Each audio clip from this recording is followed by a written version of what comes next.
This clip is from the Boundary Riders podcast, and if you do enjoy this, then make sure to check out the full episode out every single Wednesday morning on YouTube and Spotify. But now let's talk about St Kilda, because over the last couple of days, I would say, there's been a little bit of unrest around the team. A couple of players, there's been some rumours regarding if they would want to leave, or they're a bit, I don't know if upset's the word, but a little bit disgruntled about the fact that they're offering so much money for players outside of the club, and some other ones that have been there for a long time now may not be getting the money they're probably worth. Now, the player I'm kind of alluding to here is Callum Wilkie. Over the last couple of days, there's been reports regarding him being bemused a bit.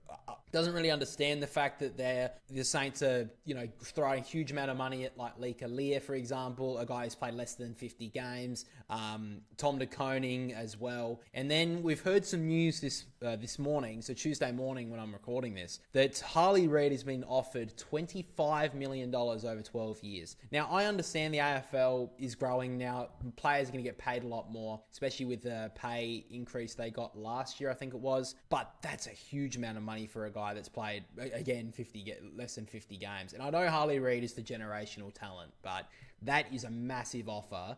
And I would understand why there'd be a few St Kilda players going, hang on a minute, why am I not getting paid? I mean, I'm sure Cal Wilkie's not sitting there saying, can you pay me $2 million a year? I don't think he's that kind of guy. But I also don't think that I think he'd be sitting there going, hey, why are you throwing Lika Lear $900,000 when I'm not getting that much money? I don't know. I think that's probably a reason for why they'd be a little bit upset, or a little bit feeling like, hey, we're being a bit left out here. We've got a huge amount of money just sitting there, and you're giving Tom de Koning that amount of money when I've been a couple of time All-Australian in defence, standing up against some of the key forwards in the game that just would demolish us if it wasn't for me. So I don't understand his unrest around all that. We've seen Marcus Winhager being linked to a couple of clubs. There's been a little bit of concern around potentially him leaving. And then, of course, the big story is Nasiah. Is he going to stay at the Saints, or is he going to go back to South Australia? And I don't want to be the guy who just makes up something here. But for me, the fact that the Saints are offering money, like Harley Reid money, that's over $2 million a year, indicates to me that they can't be paying him as well. You got Tom de Koning coming in on 1.7. They're offering Harley Reid that amount of money. Wanganeen Miller has got to be at least in between those two, you'd have to say, wouldn't you? So surely they can't pay all three of them and then get a bunch of other players, or then lose a bunch of other players around that mark, because they've been linked to others as well. The Saints have been linked to Liam Ryan from the West Coast Eagles. There's been a couple of others as well. So they can't keep Nasiah for that amount of money, Tom de Koning bring in for a huge amount, and have Harley Reid. I think that, to me, that kind of indicates that they are at the very least planning for life after, if Nasiah does leave, and at the worst, they think he's out the door. So I think that's a big watch for the Saints.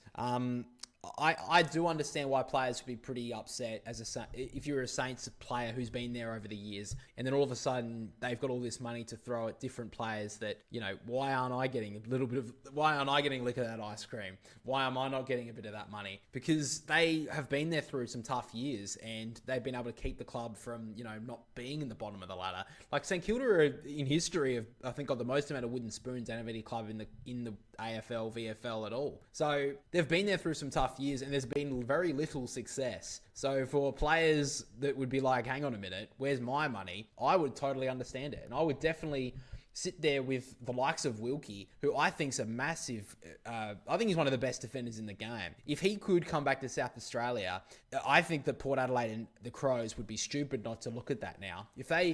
Even if it's not true, and it very well may not be, it does have a little bit of like a eerie feeling to the manager of the player has talked to Cal Wilkie and said, why are you not being offered this amount of money? And it's kind of like leaked something to a journo to then try and get his contract increased a little bit more, which, is that, I don't know. I get that's fair. I think it's fair for Cal Wilkie to want more money, but also, do they have to do they have to push this out there over a journalist? Should this maybe have been talked to a couple of list managers or whoever's running the contracts at the club? I don't know, but yeah, I think overall St Kilda, I don't think Cal Wilkie will leave. I think he'll stay. I think that he'll probably be paid a little bit more. We've seen in recent weeks, Darcy Cameron, there's been a lot of talk regarding him wanting to leave the Pies because he's not getting paid enough. And then even though he's still contracted till next year, he recently re-signed a contract extension. So maybe that's what he's trying to do with his management, Wilkie, and I think he does deserve a little bit more. If they're going to be playing Leaker that amount of money, then by all means, they should be giving Callum Wilkie a little bit more, I would say. I think that the guy has carried that defence for a very long time. He's played way above his height and body structure. He's played against some of the big key pillars of the AFL and has been able to stand up against them. So, Callum Wilkie, get that bag, bro. And to any SA club that is looking at here, that heard this story, I bet you the Crows and the Power were both immediately on the line saying, hey, Cal, we'll offer you this amount of money to come join us. At the Power, you could almost make him vice captain at this point, maybe even captain. I don't know. If the Saints want...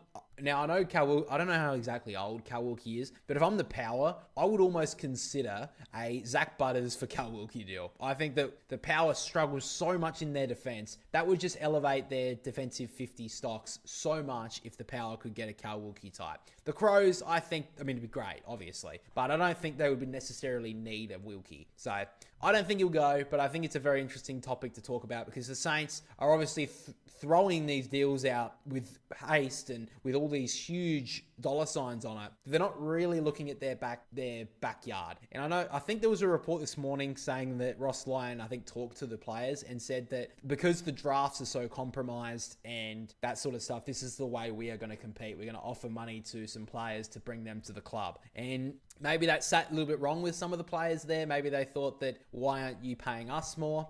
I don't know, but that's a very interesting way that Ross Lyon potentially put it. And I don't know. I think I'd be interested to hear what you guys say. If there's any St Kilda supporters listening, make sure to let me know what you think about this. I mean, like I said, I don't think Wilkie's leaving, but I would understand it. Make sure to let me know what you think.